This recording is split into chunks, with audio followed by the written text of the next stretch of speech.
Сәлем достар, менің каналыма қош келдіңіздер. Бүгін біз сіздермен бірге американдықтардың сүйікті құймағы панкейки дайындайтын боламыз. Видеоны соңына дейін қарап, каналыма жазылып қойыңыздар. Шұңғыл ыдысқа бір жұмыртқамызды саламыз. Содан соң қантымызды қосамыз.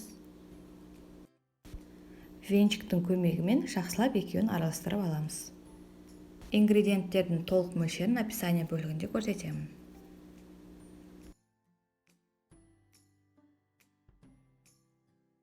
Бір келкі болғанша араластырамыз, содан соң оған сүтімізді қосамыз.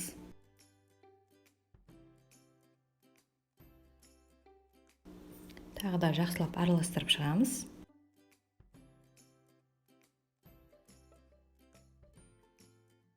Шамамен 1 минуттай араластырамыз.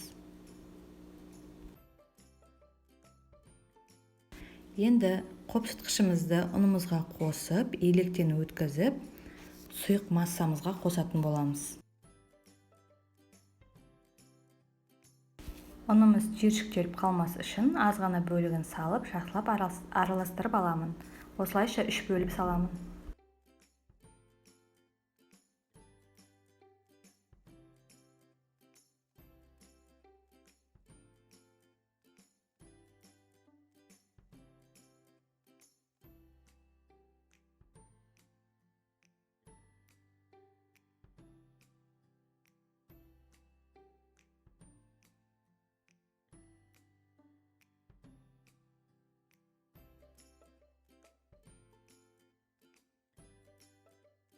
Ұнымызды салып болдым. Енді жақсылап бір келкі болғанша араластырып, оған сұйық майымызды құямыз.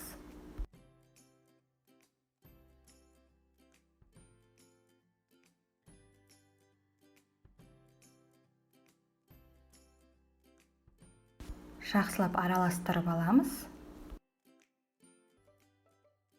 Табамызды қыздырып, 1-2 минут шамасында орташа отта пісіреміз.